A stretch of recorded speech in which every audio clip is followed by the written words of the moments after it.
This is a very, very important agency that fights floods and stormwater.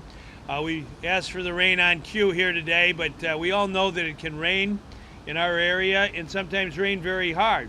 And flooding is a very serious issue to many, many families and businesses all across our state and definitely in northeastern Illinois.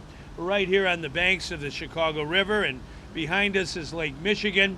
We're blessed by having these bodies of water in Illinois. We also have to make sure we take good care of the water. And the bills that we're signing today, there are 3 different bills that all deal with water issues, making sure our water is clean. Lake Michigan is our source of drinking water. We don't want folks putting pharmaceuticals into Lake Michigan. We all have to learn how important it is to properly dispose of our pharmaceuticals. Prescription drugs are part of the practice of modern medicine, but flushing them down the toilet when you're finished is not a good way to go, because ultimately it gets into our water stream and our drinking water. The same way with dealing with the issues of flooding and storm water. Last year we had a very devastating flood in the month of April. It covered 49 counties in Illinois, the most pervasive flooding we've ever had in the history of Illinois. And that's a lesson to all of us that we have to come together and really put together the kind of initiatives and protections that protect us as best we can against the ravages of flooding and storm water. And that's why we're here today in the middle of the rain, making sure we do the right thing for the people of Illinois. Flooding is a serious, serious problem, and this legislation I'm signing today is designed that we work together as a state, working with state government, local government, water reclamation district people who are on the front line of fighting flooding all the time. I also want to thank Carrie Steele, who's a commissioner on the district, for joining us. She's a chemist. It's important that we understand chemistry, and that means we got to make sure our water is pure, and we don't want to put any impurities into the water that cause harm. I also want to thank Mariana Saropoulos, who's also a commissioner on the district, who's done an outstanding job. We understand the importance of building and making sure we invest in our clean water. That means stormwater management. It means working on our water mains. It's making sure that we put together green infrastructure that can help prevent flooding from happening in the first place.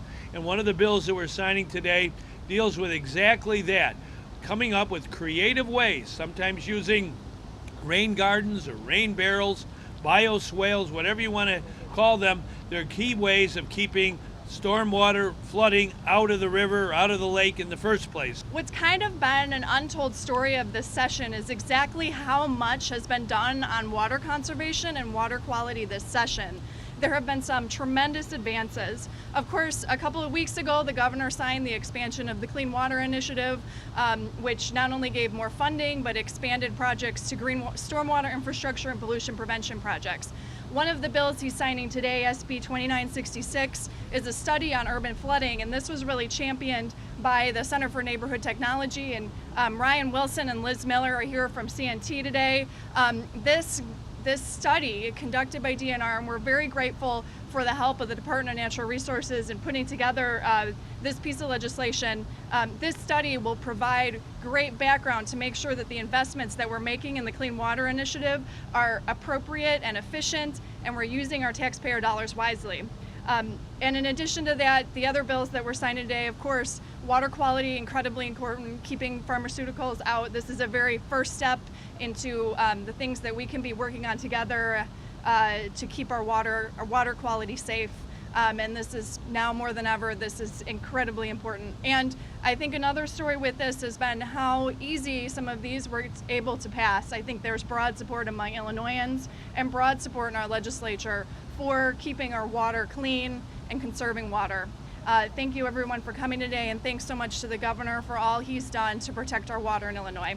The Flood Awareness Act that's being signed today by Governor Quinn enables DNR to do a number of things that are very important for understanding what's happening with climate change, what's happening with flooding, and allows us to prepare for these events and to be able to implement low-cost green infrastructure projects so that we are able to do the work protect people's basements and homes from flooding, and be able to recognize policies and directions and initiatives that we need to implement in order to better protect our citizens and our property and live with the environment that the conditions that we're seeing here today. So we're looking forward to implementing this. We're already working towards outreach and developing a scope of work for the bill so we can hit the ground running immediately upon the governor signing this bill. So we thank the governor for his leadership on this, thank the partners like IEC, CNT, and the Metropolitan Water Reclamation District in working with us on this bill. So thank you very much, Well Governor. said there, Mark.